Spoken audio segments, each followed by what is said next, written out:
At Mom's birthday I knocked on the door with my kids. My dad answered, looked at me and said, "Today's not a good day for your kind of energy." I didn't react. Just hugged my daughter and said, "Let's go see a movie." Half an hour later my brother texted me, "Why did you cancel Mom's trust account?" I was ready to explode. But I stood on that porch, my daughter's hand in mine, my son standing just behind me, and I waited for someone to act like family. When the door opened, my dad stood there like I'd shown up uninvited to a private party. His eyes didn't land on the gift bag or the kids, just on me. And what he said felt like someone dropping a match into gasoline. "Today's not a good day for your kind of energy." No context. No greeting. Just that. And then from inside the house her voice floated out, clear as day. "Don't let them in. I don't want a scene today." Not even trying to whisper. I'd heard her say that same line once before, when I brought my daughter to Thanksgiving 3 years ago, just a week after my divorce. She said she didn't want any tension at the table. Back then I made excuses for her. Said she was overwhelmed. Told myself people say careless things when they're stressed. But this time I felt something break in me. Not loud. Not messy. Just final. In that gift bag was a luxury gift certificate to the store she goes to every weekend like clockwork. It was thousands of dollars. I'd saved for months. I wanted her to feel appreciated. Wanted the kids to feel included. I had even called ahead to ask if anyone else would be there, just to avoid any drama. I could have said 1,000 things.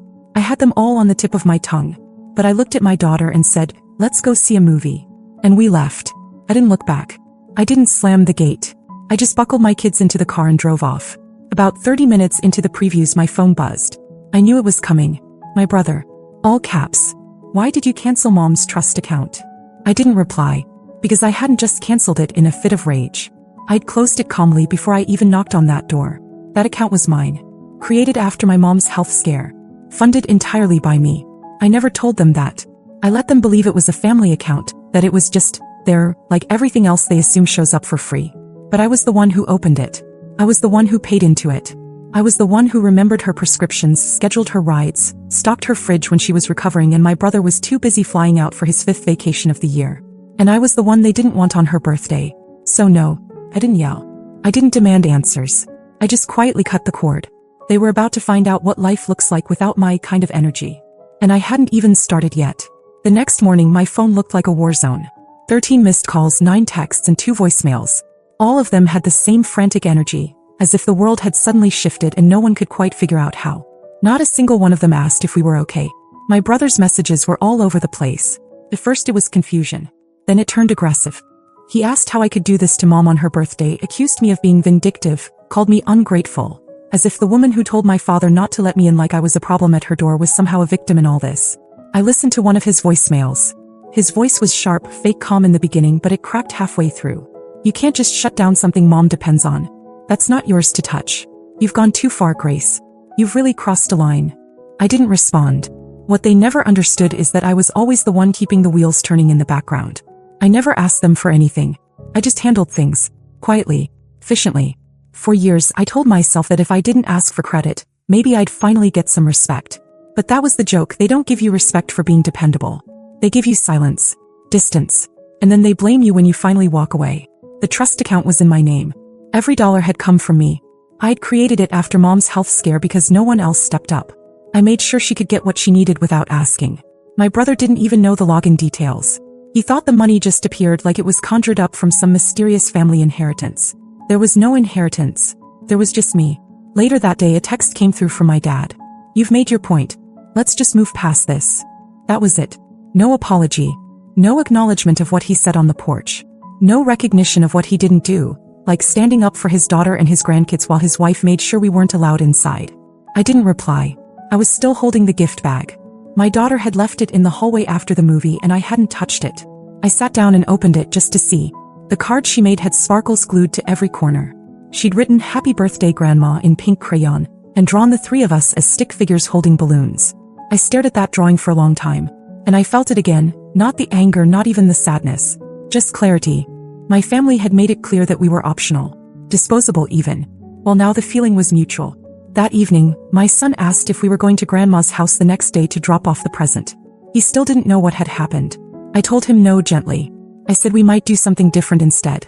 He shrugged. "Hey, can we still make cookies next weekend?" I told him yes. And I meant it. They may have shut us out, but I wasn't going to let them leave a mark on my kids. They would know what it feels like to be wanted, to be heard, to be safe. What my parents and brother didn't realize was that this was just the beginning. The trust account was the first quiet message. The second would be even more personal. I was done letting them coast on the benefits of my silence.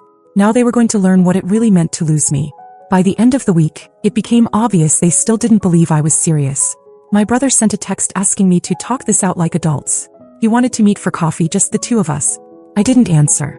He followed up with a guilt trip, telling me Mom had been crying for 2 days, saying she didn't understand why I was punishing her for something she didn't even say. But she did say it, and she said it loud enough for me to hear through a closed door. She knew exactly what she was doing. I hadn't told them I heard her. I never brought it up. I didn't see the point. If they wanted to pretend I was the one who caused all this, they were welcome to their version. I just wasn't going to play along. They kept reaching out, not because they missed me but because they were starting to feel the pressure. The trust account had been just one piece. I also handled a lot of Mom's paperwork. Insurance documents, medication reminders. I was the one who set up all her appointments through a clinic portal they couldn't even log into. My mom had relied on me for years, quietly behind the scenes, and now those systems were starting to crack without me. Then came the call from the pharmacy, the automated one. Her refill was delayed because she hadn't confirmed it. Normally, I would have taken care of that 2 days before it even ran out. I didn't pick up. Later, I found out she had to pay out of pocket for one of her meds because the insurance approval hadn't gone through. That used to be my job too, so I kept quiet. I wasn't being cruel. I just stopped being their unpaid safety net. Then something unexpected happened. My aunt called me, my mom's sister. We don't talk much. She said she heard about the drama from my dad and wanted to know what really happened. I told her the truth. I didn't exaggerate or vent. I just told her what was said at the door. That I had my kids with me. That I had a gift. That I left without a word.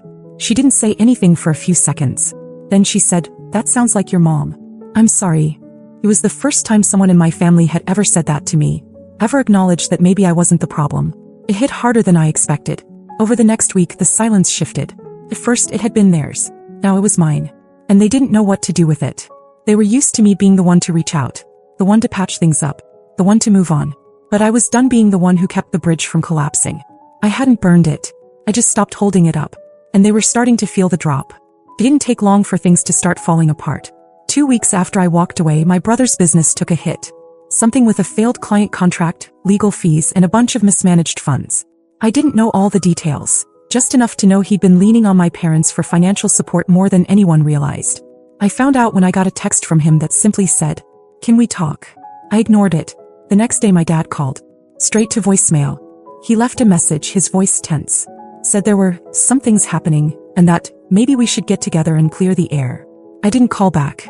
That same week, my mom had to cancel an elective procedure she'd been planning for months. Insurance denied it, probably because no one had followed up on the paperwork. The part one usually handled. My aunt texted me that Mom was blaming everyone but herself. And then finally she called. She didn't ask how the kids were. Didn't ask if we were okay. Just launched straight into her version of an apology, which wasn't really an apology. She said, "I never meant for things to go this far." I said, "You didn't mean for you to lose something." She was quiet for a few seconds. Then she said something I didn't expect. "I told your father not to say that to you. I told him to let you in." I sat with that, because I remembered exactly what I heard that day. She did say not to let us in. I heard it. And now she was rewriting the memory because the consequences finally hurt. That's what stung the most. Not the lie, but the fact that even now she couldn't take full responsibility. She was still hiding behind someone else. First me, now my dad. I didn't argue. I just said, "I hope things work out for you." She asked if we could meet. Said the kids probably miss their grandparents. I told her calmly, "They're okay." She paused. Then said, "Do you really want to throw away this relationship over one bad day?" And I said, "It wasn't one day. It was the day I stopped pretending everything before it didn't matter." After that she didn't call again. They thought cutting me off emotionally would leave me begging to be let back in. Instead they were the ones now standing outside looking in. I wasn't being cruel. I was just done.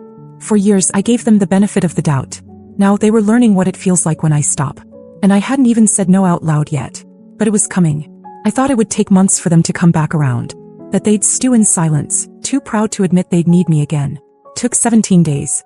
It started with a text from my brother. "Can we talk? We're in a tough spot. It's not just about Mom." I didn't reply. The next morning my dad emailed me, which he's never done before. It was formal, almost like a business letter. He wrote that there had been unfortunate financial developments, and that my insight would be valued. He even called me Grace in the subject line like I was some outside consultant. I didn't reply to that either. I wasn't playing a game. I just didn't see the point of revisiting a pattern I'd already broken. For years I was their fallback, the one who always came through after everyone else left the mess. They liked to pretend I was dramatic, too sensitive, always overreacting. But when the lights went out they always called me. And now they were doing it again. Just dressed it up a little nicer. I ignored it, until my mom showed up on my porch. It was a Tuesday late afternoon. I had just come back from picking up groceries. There she was, standing with her purse clutched in front of her like she wasn't sure what she was even doing there. She said they missed the kids, that things had gotten complicated. Then she said it. You're the only one who can help us. That was when I knew she still didn't get it. This wasn't about a favor. It wasn't about a single mistake. It was about years. About silence when I needed support. About birthday parties we weren't invited to. About my kids asking why their grandparents never called. I stood there and looked at her and said, I hope you figure it out. She was quiet. I think she thought I was bluffing. That I just needed to say it once and then would come crawling back. But I didn't. She left without another word. That night I got an email, not from any of them but from their financial advisor. A routine tax audit had been triggered by the trust account closure. Apparently, in a very stupid move, my brother had been using the account, my account, to claim certain deductions tied to his business. I don't know how or why he thought that wouldn't catch up to him, but the moment I shut it down it unraveled the whole setup. They weren't just asking me for emotional peace. They were asking me to cover their mistakes. I didn't respond to the advisor either. Then something unexpected happened. My daughter asked me if she could give the gift card we never delivered to her teacher for the end of the school year. I asked her why and she said, because I want to give it to someone who's actually nice. Stopped me cold. She didn't even say it with malice. Just pure logic, the kind only kids seem to have. That night I gave her the card and told her to write a new note. I always thought the hardest part would be saying no to my family. But it wasn't. The hardest part was realizing I should have said it years ago. It's been 4 months now. No more surprise visits. No more texts pretending nothing happened. The calls stopped a few weeks after my mom left my porch. Even my brother went quiet after their accountant confirmed what I already knew, that the audit mess they were drowning in had started the moment I pulled my name off that account. They'd stopped needing me. Or more accurately, they'd stopped thinking I'd still show up when they did. What they didn't know, and probably never will, is that I kept a backup of everything. Every transaction. Every signed document.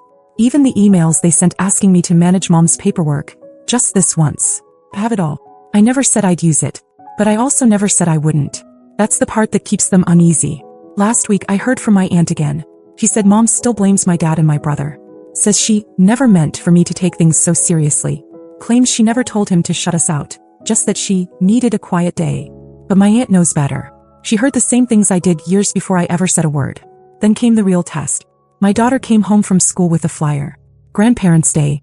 She asked without hesitation if she could invite her teacher instead. Said her teacher helped her when she cried that one time because she missed when people used to pretend to be nice. It hit harder than I expected. Not because it hurt, but because it didn't. I asked her gently if she wanted to see Grandma and Grandpa again just to talk. She said, not if they're still like that. I told her they were. My kids never asked again. I get updates sometimes. From my aunt. From an old neighbor who still lives down the block from my parents. My brother sold his car. My dad's retirement got pushed back. My mom's been quiet lately, hasn't hosted anything in months. People whisper about what happened. They think it was a family falling out over money. But that was only the surface. The truth was simpler. They thought I'd always be the one who came back no matter how far they pushed me away. But I didn't come back. I didn't yell, didn't demand anything, didn't make a scene. I just closed the door behind me. And for the first time in years, I didn't miss the sound of them on the other side. It's been almost a year since that day on the porch. The silence is no longer awkward. It's familiar now. Plain. Predictable. Every so often someone still tries to get through. This time it was a letter. Real paper, real envelope. No return address, but I recognized the handwriting immediately. My mom's. Small sharp loops. I almost didn't open it. But curiosity still wins sometimes. The letter wasn't long. She wrote that she'd been thinking about the kids. That she didn't expect forgiveness, but hoped someday there'd be space for healing. She said she missed them. That she had framed drawings they made years ago still hanging in her hallway. She didn't mention what happened. Not the door. Not the comment. Not the months of silence that followed. Just the kind of vague sentiment people use when they want comfort without accountability. But something stuck out. At the bottom she'd written, please let them know I still love them, even if they never hear it from me directly. I sat with that line for a while. It felt honest for once. But also sad. Because even now she was talking around them. Not to them. I didn't respond. I folded the letter and tucked it into a drawer I rarely open. Not out of spite, just because I've learned that not everything broken is meant to be fixed. A week later, my son found the old birthday card we never gave her, the one with the glitter still stuck in the fold. He looked at it for a long time and asked, "Did Grandma ever say sorry?" I told him, "No, not really." He nodded. Then he said, "I don't think I want to visit someone who can't even do that." I didn't say anything. I just hugged him. They still haven't met the new teacher I started seeing. I haven't told my parents I'm dating again. I haven't told them anything really, but I know they're watching. Through someone. Maybe my aunt. Maybe social media. Maybe just old habits. I know they're still wondering if I'll ever let them back in. And the answer is the same as it was the day I left that porch. Well, because love isn't supposed to feel like an ultimatum. And forgiveness isn't earned just by waiting.